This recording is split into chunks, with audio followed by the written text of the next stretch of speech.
CBS News, I'm Bill Whitney.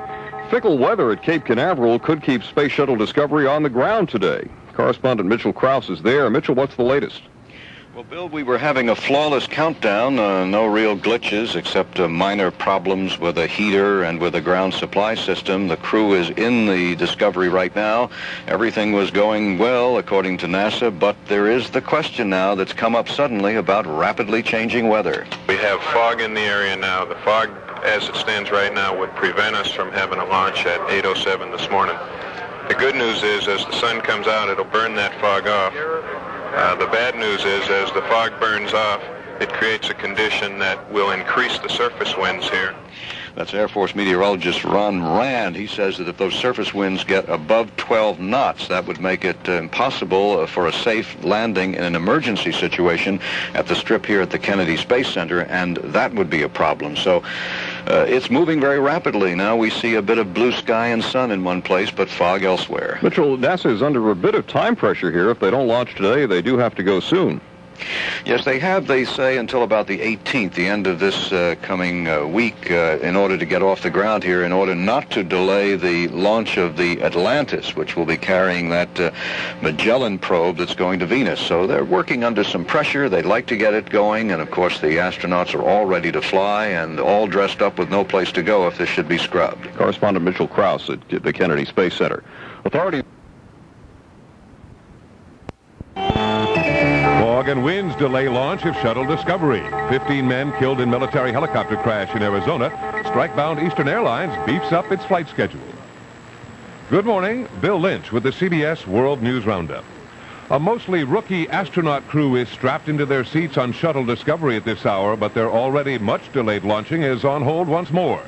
Mitchell Krause is at the Kennedy Space Center. Mitch, apparently it's that fickle Florida weather again. Well, you know, everything was going according to plan. In fact, they said it was going so normally it was scary. The countdown was excellent. They had only a couple of minor mechanical glitches, and then all of a sudden, just as dawn broke here at the Cape, this fog moved in very rapidly. It obscured all visibility, and one of the problems is, of course, that without visibility you cannot fly, and this is the assessment of NASA spokesman Dick Young. We're watching this ground fog situation very closely. We understand that it should be burning off by about 10 o'clock. And at that time, though, we may be having a possibility of some crosswinds coming up, which could affect return to launch site abort. Now, that return to launch site is in case they have to abort at the strip here at the Kennedy Space Center, and Young and others say if the winds exceed 12 knots, they cannot land, and if they don't have the visibility, they cannot land. So, literally, they're up in the air, but they're not, Bill. Well, this mission, which is to deploy a $100 million tracking and data relay satellite primarily, can't be delayed much longer, can it, on the calendar? Well, they have another launch set up for next month, the Atlantis, which is to launch that Magellan Venus probe, and there's a planetary window in there of just a few days.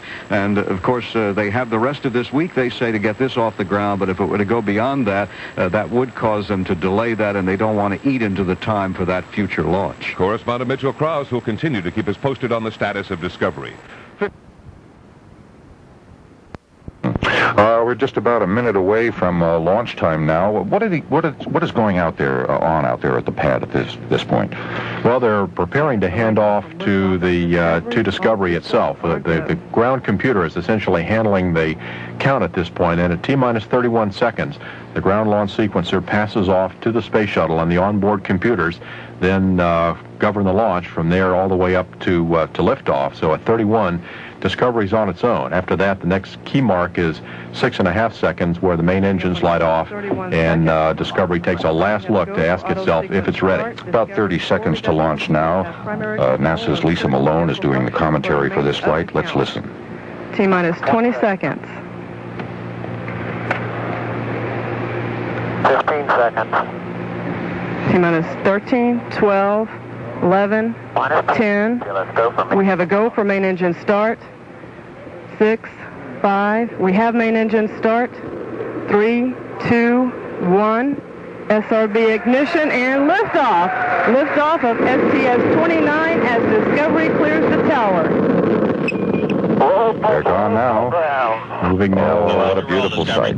As always, The shuttle quickly clearing the towers, streaking up into the sky, clearing the little bit of ground fog left on the horizon. That great roar from the engines reaching us now at the Preston site about 3 miles away, shaking the building and shaking our bodies. Discovery climbing up in the sky, beginning its pitch over to bend down range out over the Atlantic and heading toward its first orbit. There they go.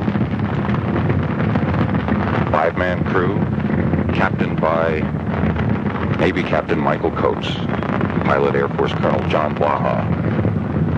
Looks good so far, George? How's it look? So far, if we can get through the first 75 seconds, you're probably going to be in good shape. Standing by for the go with throttle up. And we're coming up to just about 1 minute since launch, right at this point.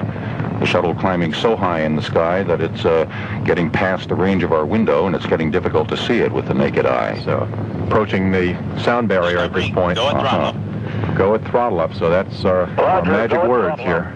Go with throttle up means that they have passed smoothly. Yes, Everything is going smoothly on the space shuttle. Let's see how things are going on the road right now with Skywatch. We have an update now on that accident on the city's north side. Let's go to Skywatch 1. Well, right now the accident at McCullough and Jackson Keller is now on the 1700s.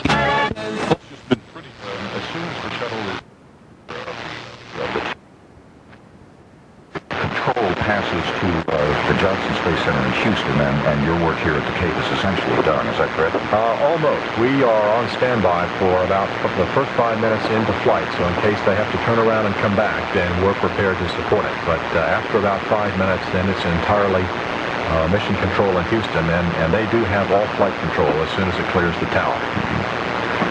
Watching the launch now on NASA's long-range cameras. Here come the solids. And the solid boosters have just separated, and the shuttle is on its way, still strapped to that gigantic external fuel tank, holding 500,000 gallons of liquid oxygen. Separation, standing by for performance call. Still going quite well. Control. You're listening to continuing coverage of the flight of Discovery on the CBS radio network. So, George, we have passed that very critical point when the solid rocket boosters are spent and are blasted away from the side of the rocket assembly. We're waiting now for what they call MECO in NASA-EASE, which stands for Main Engine Cutoff, and that will come, about 2 or 3 minutes from now, I would say. That's correct. So the tank will separate about 8.5 minutes into the flight. But at this point, there's not a great deal to do except sit back and watch it fly and watch the performance and wait for that main engine cutoff, which is followed about 3 seconds later by the external tank being jettisoned. Discovery, 2-engine bent career. Now we... Hang on. Roger, 2-engine bent career. All right. Discovery now can make a landing at the transatlantic abort site. That means that they will not be coming back to the Cape if anything should go wrong. They have lost the capability to turn around and come back here in case of any emergency. They are now going on to velocity now the transatlantic sites. Ben Guerir is the landing site in Africa. And if they... they will pass another milestone very shortly now where they will have the capability literally to go into orbit, a primitive sort of orbit, a crude orbit, and go once around the Earth and land back at Edwards Air Force Base or White Sands or something like that, should something go wrong at this point. So far, as we watch on the long-range NASA tracking cameras, everything is looking good. The calls from Mission Control are sounding normal, and things look as if they are going pretty well. A little bit more about what this flight is all about. We have discussed the need to get that tracking and data relay satellite up there so that some of the ground stations which now do that work can be closed. What else are they going to do? The deployment of the satellite is just a little bit later today. What are they going to do for the next 4 days? Certainly, that only takes up the first day of the flight. There are quite a number of mid-deck experiments on board, most of which are life science. There are 4 rats on board. There will be a bone healing experiment based on those rats that hopefully we can extend to man's long-term stays in space aboard space station and beyond. There is also a greenhouse with some plants on board. We want to study how plants grow and roots develop in a weightless environment. There's a protein crystal growth experiment, which is sponsored by a number of pharmaceutical companies. And also there's an IMAX camera on board, which has made the movie... Press the ATO, select banjo. We're in good shape still on the flight here. Yeah. The IMAX camera did the film The Dream is Alive and Hail Columbia, which has gotten a lot of renown at the Smithsonian and here at KSC. And might I just mention that there is also something for the human spirit on board, a work of art for the first time in space from a Boston sculptor, a contemporary sculpture, which is the first fine art object to fly in outer space. It will be returned as part of a larger art project the artist has in mind. There was a contract made before the Challenger accident as not really a science payload. It's considered a non-science payload, and we went ahead and fulfilled that contract for commitment with the artist. Targets should she lose one engine. 3 up and running. And we just heard the call, fuel cells press to MECO, which means let's go for main engine cutoff. So that means the chance now of having to use their transatlantic sites now is remote. Okay. When is range now 317 nautical about 10 minutes into the flight at this point? When does that come? So at about 13 minutes. Okay. Discovery can now reach Banjul if 2 main engines should fail, and that would be at 104% power level rating for the remaining engine. However, we still have 3 good engines. Now beyond that, if they decide they have to do an abort once around, then in this case they would be coming back to White Sands, New Mexico, because this morning the crosswind was a little bit too stiff out at Edwards. What are the landing constraints on crosswinds? I know that the shuttle is like a gigantic glider. It is an unpowered machine as it comes down for a landing. So I imagine that the crosswind factor is pretty low speeds. This is all you can handle. Yes. The cutoff is 12 knots is the maximum on the crosswinds, and that's simply for controllability issues.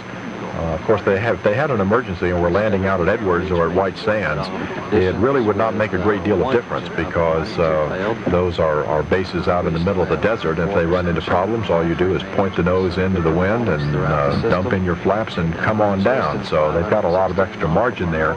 Whereas here you have, at the Cape, you have a limited width on the runway, even though it's very, very long. And the crosswind and loss of controllability could mean that you would, wind up off on the side of the runway, possibly in Banana Creek or somewhere off the center line for sure. Yeah. The crew this morning, because of the lengthy delay waiting for the fog to burn off, had been lying inside the space shuttle in their seats, sort of strapped in their seats, but lying on their backs, and crew fatigue gets to be a problem. Were you pretty close to that point this morning? Well, 2.5 hours was the end of the window, and that's based on a crew fatigue issue, and it's based on the time that the first astronaut goes on board, which is the commander. So if we wanted to extend that, it's a call that you can make if you feel that the chance of getting off, say, within a half hour or 45 minutes is possible. They'll discuss it with the medical people and the mission management team and the launch director, and they can decide to waive that for some amount of time. But basically, 2.5 hours is about all we like. Okay, we're getting up. MECO 25.9. Well, I guess we have just passed MECO. Is that correct? Was that what that call was? 25.9. We're talking about Greenwich time here, and having to control standing translate for Discovery to separate from the external tank, at which point they will perform a test objective. We've had good main engine cutoff, good ET-SEP. Okay, there we are. Now, essentially, all fire from all of the rockets is out at this point, and they are essentially on their way. Their next event would be the OMS burn, the orbital maneuvering system, using the orbital maneuvering system propellants that are on board and the onboard rocket engines to achieve that final burst to get into orbit, which will put them into an orbit about 100 miles, and then they'll do a second burn of those later to go up to about 150 miles. All right, NASA's George Dillard. Nice to have you with us again, George.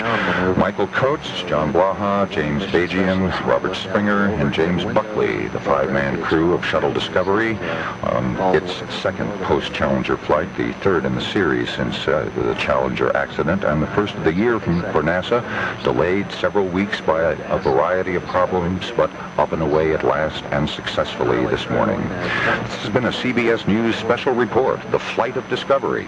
I'm Christopher Glenn at the Kennedy Space Center in Florida.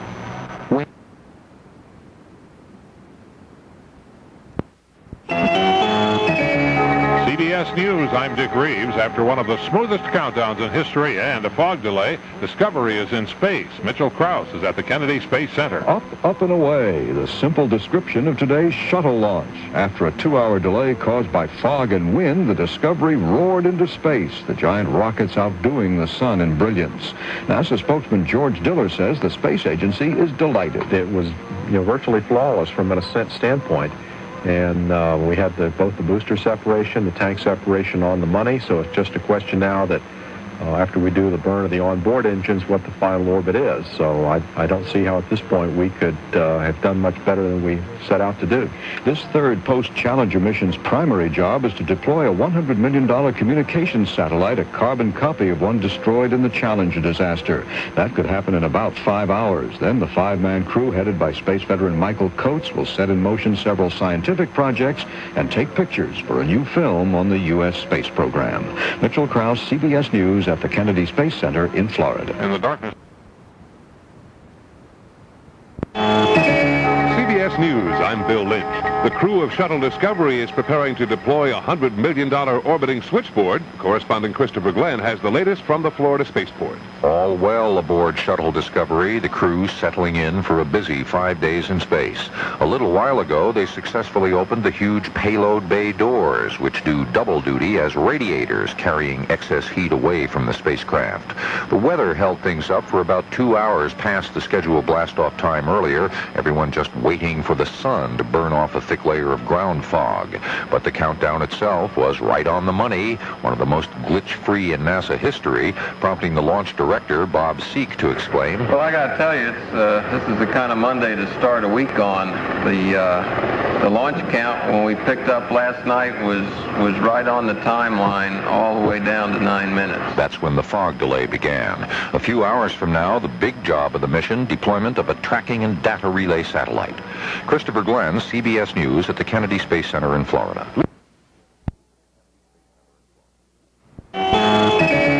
CBS News, I'm Dick Reeves. Work time in orbit for the 5-man Discovery crew in flight after a fog-delayed launch from the Kennedy Space Center. More from Mitchell Krauss at the Cape. First, a voice from space. Tell everybody we appreciate the job they did. They did a great job. Sorry we didn't get you off on time, but I guess a little wait was, the trip is worth the wait, huh?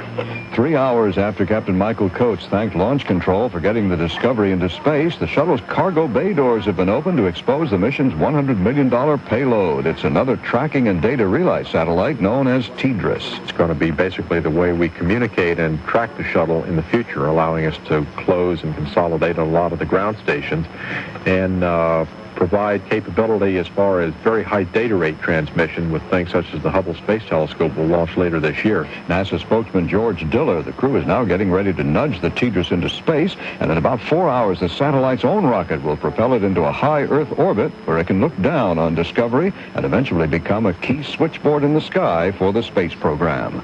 Mitchell Krauss, CBS News at the Kennedy Space Center in Florida.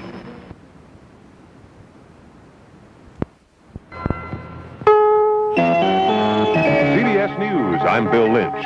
4 hours into its mission, all's well with Shuttle Discovery high over South Africa with no big problems. Listen to the kind of techno-jargon advice on a little one coming from astronaut Kathy Thornton, capsule communicator in Houston. We're wondering if in the mid-deck switch list, the Tank 4 cryo controller, H2 Tank 4 cryo controller circuit breaker down on ML86 Bravo might have gotten cycled. Yeah, Cap. At least they understood. This afternoon, the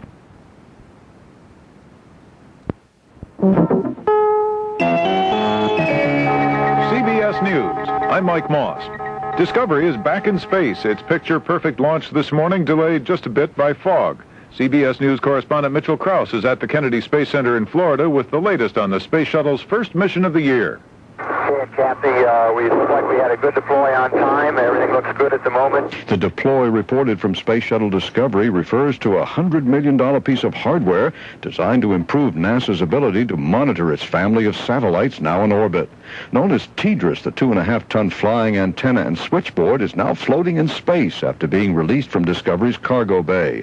Kennedy Space Center spokesman Carter Dove says in a few minutes it will be blasted further into space by its own power plant. This explosive device, a two-stage rocket, is going to take this TDRS and push it into a higher orbit, and finally right on its way to a 22,300-mile operational orbit as part of our constellation of satellites in the sky. With this maneuver, the Discovery crew completes the primary mission of this flight, and after a long day, turns in for the night in about an hour. Mitchell Krause, CBS News at the Kennedy Space Center in Florida.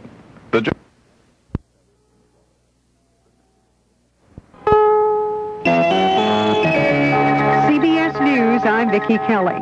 A late start, but an early finish for the first day of the Shuttle Discovery mission. The crew has successfully deployed a $100 million communications satellite. We look like we had a good deploy on time. Everything looks good at the moment. And things still look good, according to the latest briefing from NASA. There's still no major problems at all. Discovery performing very well. We're going to try to wind up all of our business with the crew a little early today, since they've been up for a very long time. They've had a busy and very productive day, and let them go to their pre-sleep period a little early. The crew should be in bed now. Their major work is behind them. The rest of the mission will mostly be spent doing experiments. Forces power conservation on Shuttle Discovery. Government warns against eating fruit from Chile while FDA checks for more cyanide. Heavy fighting in Beirut kills school children. Good morning, Bill Lynch with the CBS World News Roundup. An electrical power problem is hampering Shuttle Discovery this morning, as Mitchell Krause reports. With their main mission, deployment of a $100 million communications satellite, out of the way, the Discovery astronauts are now coping with a possible problem with one of the 4 Discovery fuel cells. That's forced the crew to cut back on some use of electric power. We're seeing a pressure spike in the hydrogen tank on the number 3 fuel cell that provides power to the onboard systems. So the decision is to power down that fuel cell and troubleshoot it. NASA spokesman George Diller, the worst-case scenario would be a shortening of the planned 5-day mission, but so far there's no indication that that might be necessary. In the meantime, the Discovery astronauts are turning their attention to several scientific projects on board, testing of a heat pipe radiator that could cool a future space station, an experiment involving protein crystal growth that could help develop new cancer-fighting drugs, and further use of a special wide-angle camera to film environmentally threatened areas of the Earth. Mitchell Krause, CBS News at the Kennedy Space Center in Florida.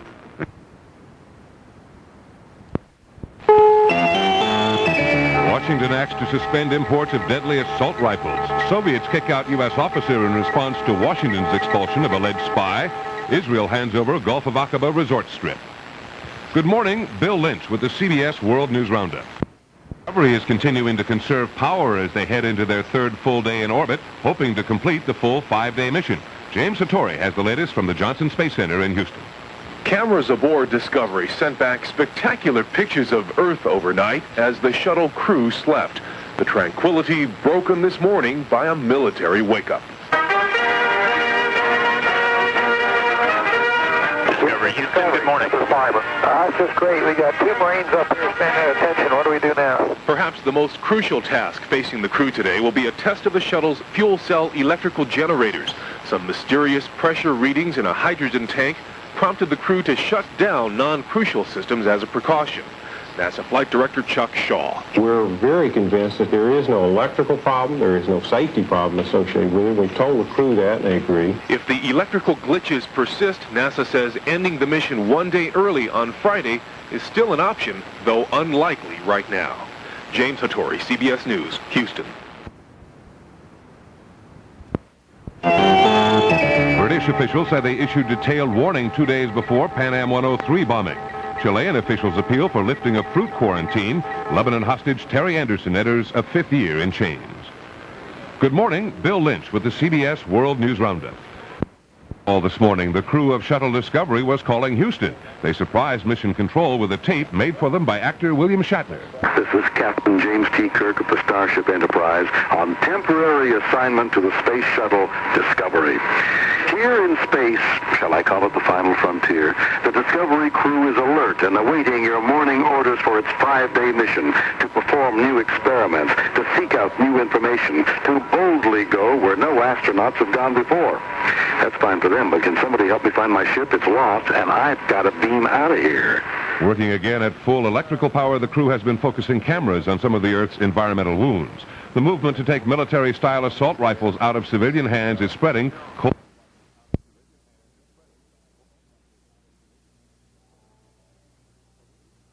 British police deny having firm suspect in Pan Am 103 bombing. Chile seizes Japanese fishing boats over Tokyo's ban on Chilean fruit. Salvadoran guerrillas step up campaign to derail Sunday's elections. Top of the morning, Bill Lynch with the CBS World News Roundup.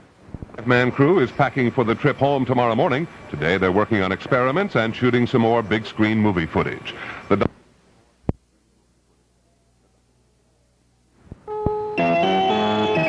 CBS News, I'm Bill Vitka.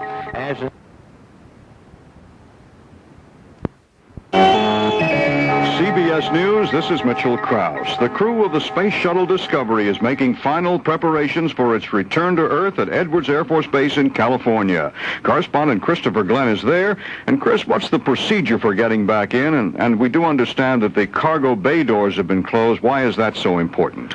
Well, of course, if they don't close the cargo bay doors, they simply cannot come home. It's essential that they be down and latched in order to make an aerodynamically stable vehicle for coming back into the atmosphere. Otherwise, the shuttle would simply rip itself apart.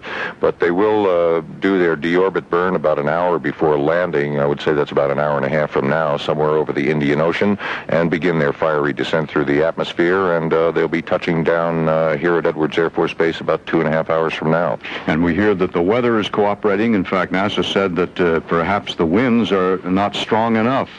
What's the problem in landing the shuttle? It's not like an airplane, is it? Well, no, it's not. It's a glider, and what NASA is hoping for is for crosswinds across the dry lake bed runway within a certain range of speed. And if they can find those winds, they'll land on that runway and see what kind of data they can get to determine what the effect of crosswinds are on future shuttle landings. If not, they'll go to the concrete runway strip, and as they land on the concrete, they'll be able to do some braking tests as they roll out to a stop. Correspondent Christopher Glenn at Edwards Air Force Base in California, where we hear that on the ground near the base, some 300,000 people have gathered in the early morning darkness to await that landing.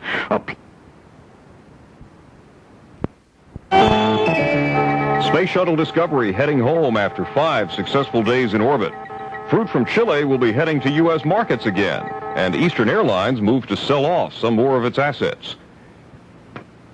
Good morning, this is Bill Whitney with the CBS World News Roundup. The 5 Discovery astronauts were awakened this morning with the song "It's a Wonderful World" and an invitation from Mission Control. Discovery Houston, it's time to pack your bags and come on home to this wonderful world. This is Christopher Glenn at Edwards Air Force Base in California. Taped messages from their children also helped rouse the 5-man crew from their last sleep in weightlessness. Aside from one stray reading on a cooling system which posed no threat to the flight, Mission Control reports all is going well as Discovery nears the beginning of its fiery descent. The cargo bay doors have been closed and latched, and the braking rockets will be fired in about a half hour, with touchdown an hour after that. Here at the desert landing strip, dawn will break soon on what NASA's Nancy Lovato calls a weather-perfect day. Weather conditions for landing look very, very good. We expect very light winds, about 6 knots, and temperature about 41 degrees. High, thin clouds. Looks good, real good for a landing. All night long, people have been streaming into the public viewing area on the east side of the Rogers Dry Lake Bed landing area, and by the time the shuttle comes into view, estimates are 300,000 will be shouting a welcome home. Christopher Glenn, CBS News, Edwards Air Force Base, California. The shuttle's landing gear plays a critical role today, and this happens at a time when investigators for NASA and the Air Force are questioning whether the gear is being made with substandard parts from a Washington State aerospace firm. Mark Sauter of CBS television affiliate KIRO reports. The Pacific Metallurgical Company is supposed to heat treat metal parts to exacting hardness standards.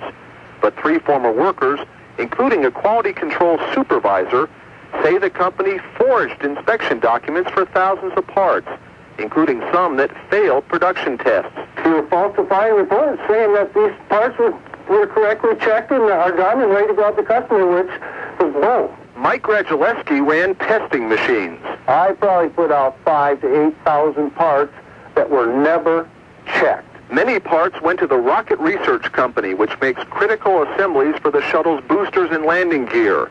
But Rocket Research executive Don Morrissey claims no faulty parts ended up on the Discovery. That cannot happen because we do a very, very careful verification of work. The management of Pacific Metallurgical is denying the allegations of fraud. Mark Sauter for CBS News, Seattle. On the World News Roundup, it's coming up to 3 minutes past the hour. CBS News, this is Mitchell Krause. In about 35 minutes, if all goes as planned, the shuttle Discovery will be landing at Edwards Air Force Base in California after 5 days in space and the successful deployment of a $100 million communication satellite. Hundreds of thousands of people have gathered to watch in the public viewing area at the remote desert base, and also at Edwards, correspondent Christopher Glenn. Chris, what's the final hour routine for the shuttle and its 5-man crew? Well, the process started about 25 minutes ago, Mitch, when the crew fired up the braking rockets on Shuttle Discovery somewhere above the Indian Ocean. And there was a period while NASA waited for word on how that went, but Commander Michael Coates finally was able to radio down the words that NASA wanted to hear. Houston Discovery, we have a nominal burn. Discovery's coming home. We're looking forward to it. And so are the hundreds of thousands of people on the east shore of the Rogers Dry Lake Bed landing area. NASA has now upped the estimate of the crowd size to 400,000, which would put it among perhaps the top 3 or 4 of crowds in size of all the shuttle programs so far, 28 flights. Looks like it's going to be a nice morning, and there's only about, 35 minutes to go. Christopher Glenn reporting from Edwards Air Force Base in California on the imminent return to Earth of the Shuttle Discovery.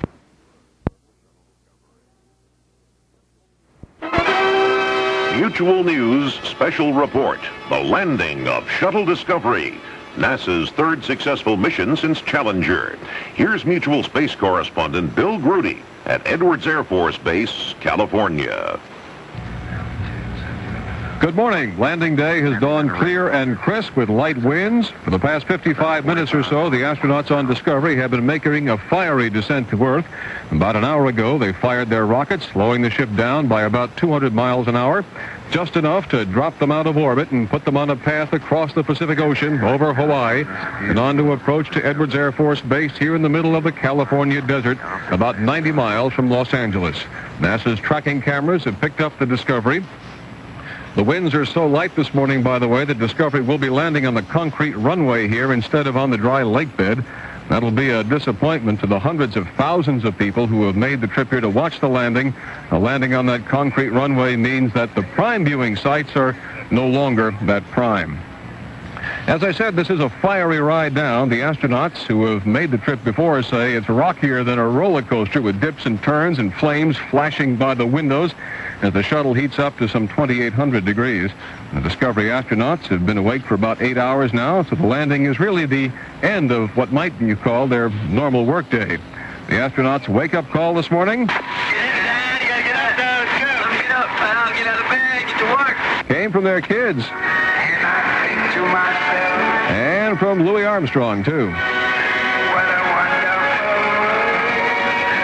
A word from Mission Control. Discovery Houston, it's time to pack your bags and come on home to this wonderful world. And a musical response crackled back from space. You got it, little Simon and Garfunkel. The astronauts stowed their gear, got ready for their fiery descent. Well, on the ground, hundreds of thousands of people like Grace Deed are waiting to see them land. They're passing the time. Got through riding my bike about 5 miles, and my husband and I just walked up and down here a couple times, and I'm reading the paper, and I see a lot of early beer drinkers. It is a real party I'll tell you atmosphere. what, this is a high-tech Woodstock. There's no doubt in my mind about that. This has been sort of a serious workhorse mission, though. From Cape Canaveral, Florida, senior space correspondent Jay Barbary takes a look back. It began with the deployment of a $100 million tracking and data relay satellite that will help NASA to shut down some costly ground stations. The real problem was in the beginning when one of 3 hydrogen tanks that produce electricity for the shuttle failed. The astronauts turned it off for a day, and when they tried it again, it worked. Discovery Houston, we just completed the first cycle on the Tank 3 alpha heater. Everything looked nominal. Okay, Pierre, that's good news. The crew then settled down to carrying out their experiments. They had trouble with 2. A space station heat pipe project continued to malfunction, and a plant growth experiment had temperature problems. But all the rest, including 2 student experiments involving rats and chicken eggs, were successful. The experimenters on the ground were delighted with the mission NASA called STS-29. We think STS-29 has set the whole NASA team off to an excellent start on the 1989 flight schedule, and we're real proud of you. Okay, Kathy, those are mighty nice words. Discovery's flight was the first of 7 shuttle missions scheduled this year. I'm Jay Barbary at Cape Canaveral. Okay, back here at the Cape, we've just heard the sonic booms, which signal that the Discovery has passed down below the speed of sound, and the pilots are getting ready to take control. Here's how it sounded about an hour ago when Discovery got the word that the rockets dropped it out of orbit and fired perfectly. Discovery, we have a nominal burn. Discovery's coming home. Back here at Edwards Air Force Base in California, NASA monitoring Discovery as it makes its 4th and final S-turn, the big sweeping turns across the sky that let the shuttle slow down and burn up energy. When Discovery comes out of this S-turn, it'll be slowing down onto the final alignment for its landing here at Edwards Air Force Base. We're watching the shuttle coming in on NASA's tracking monitors now. The public should soon be getting their very first view of it. It's kind of banking to the left and leveling out a little bit. You can see the sun shining off the nose of Discovery as it comes in here across the California desert. The sun just coming up, casting long shadows off of the mountains here.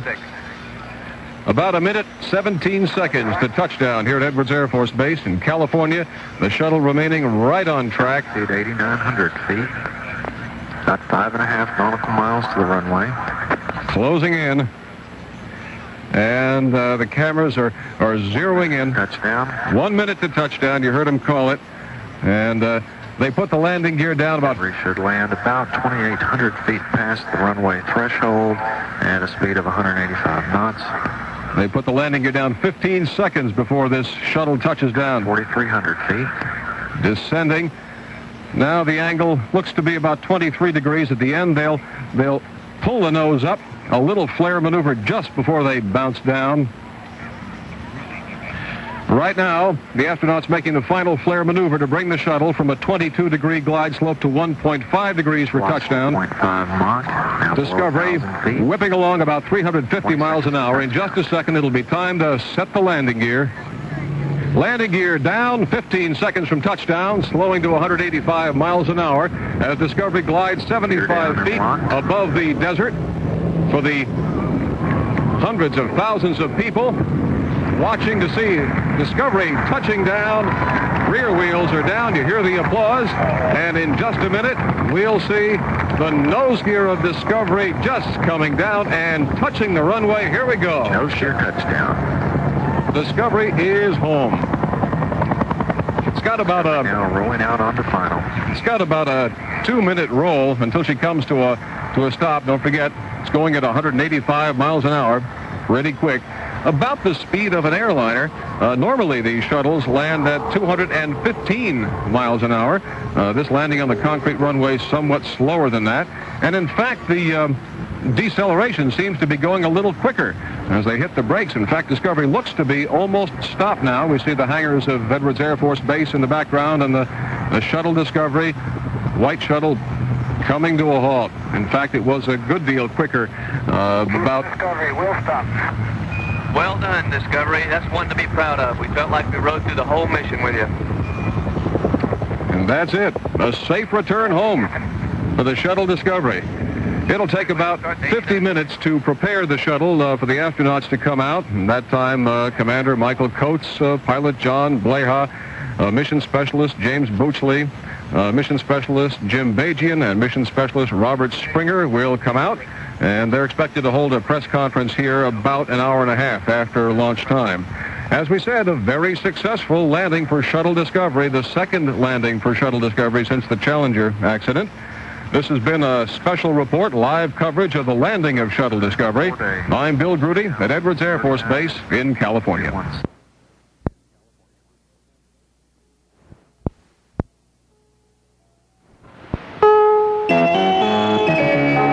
CBS News, I'm Dick Reeves. The sweet smell of success in the early morning air at Edwards Air Force Base in California. The shuttle spacecraft Discovery safely back, landing 25 minutes ago. More from Christopher Glenn. The only problem is Shuttle Discovery completed its fiery glide to the desert landing strip about a half hour ago was seeing it. The sun was just barely over the horizon, and the orbiter passed in front of it in silhouette, kicking up a puff of smoke as the tires screeched onto a concrete runway. After a rollout of several thousand feet, Commander Michael Coates was able to report. Discovery, we'll stop. Well done, Discovery. That's one to be proud of. We felt like we rode through the whole mission with you. NASA had wanted to land on the clay surface of the dry lake bed itself, hoping for crosswind conditions to gather data that will be of value in future flights, but the winds were the wrong speed this morning, and they came down on the hard surface instead, doing some braking and nose wheel steering tests as they rolled out. Now a multi-vehicle convoy is surrounding the orbiter, making sure all is safe before the hatches open and the members of the five-man crew emerge, perhaps a half hour to 45 minutes from now. Overall, NASA considers this 28th shuttle flight a roaring success, one of the most trouble-free of all of them. Christopher Glenn, CBS News, Edwards Air Force Base, California.